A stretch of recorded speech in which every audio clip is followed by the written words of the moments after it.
जय श्री राम। भगवान राम की जन्म से वनवास तक की यात्रा में आप सभी का स्वागत है।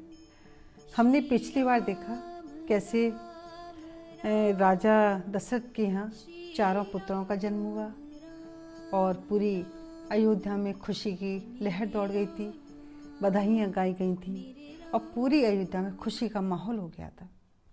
अब चारों राजकुमार धीरे धीरे बड़े होने लगे। आज हम बात करेंगे भगवान राम और उनके भाई लक्ष्मण की।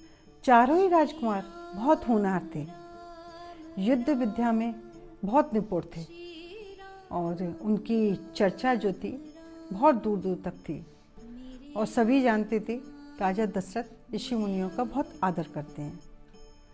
और उनमें राजकुमार राम थे ना, वो सबसे ज़्यादा सम्मानीय, सबसे श्रेष्ठ थे।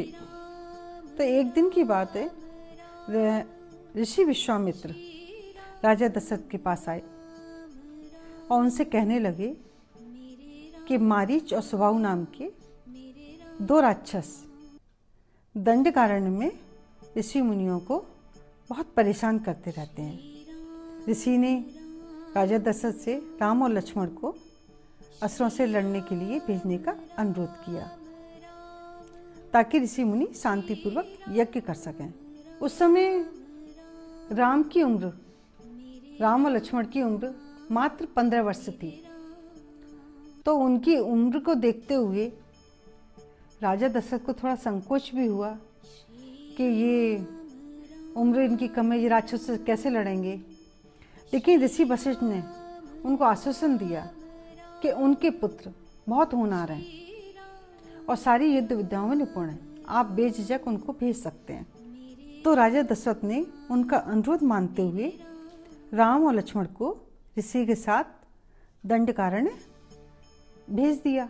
अब यहाँ हम बात करते हैं मारीच और सुबाहु की। ये मारीच और सुबाहु दोनों राक्षस जो थे दशानन राक्षस राज रावण के मामा लगते थे और मारीच को ऋषि अगस्त का श्राप मिला था, जिसके कारण वो राक्षस बन गया था। और ये दोनों ही भाई राक्षस सुंद और राक्षसी ताड़का के पुत्र थे और ये राक्षस राज रावण के कहने पर ऋषि मुनियों के यज्ञ में विघ्न पैदा करते थे। ऋषि मुनियों को मार डालते थे, खा जाते थे, मतलब उनका यज्ञ अनुष्ठान को पूरा नहीं होने देते थे।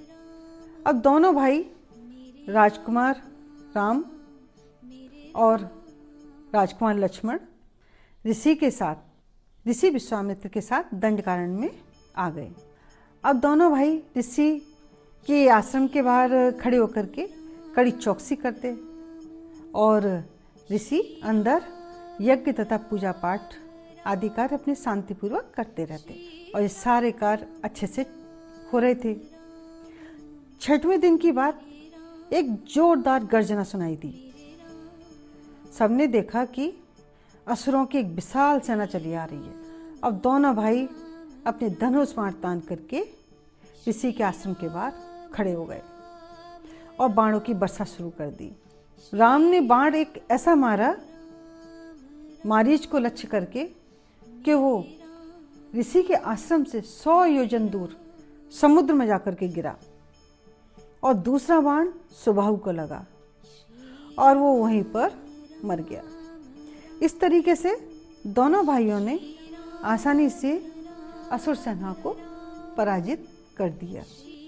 इस तरह से राम और लक्ष्मण ने ऋषि मुनियों को, महर्षि विश्वामित्र को राक्षसों से भयमुक्त किया और उसके बाद ऋषि मुनियों ने अपना यज्ञ अनुष्ठान अच्छे से निर्विघ्न पूरा किया। अगर आपको ये छोटी सी जानकारी पसंद आई हो तो प्लीज़ लाइक एंड शेयर करें, साथ में कमेंट करना ना भूलें और सब्सक्राइब ज़रूर करें। आपसे फिर मिलती हूँ मैं राम के जन्म से लेकर के वनवास तक के सफ़र में एक नई रोचक जानकारी के साथ। जय श्री राम।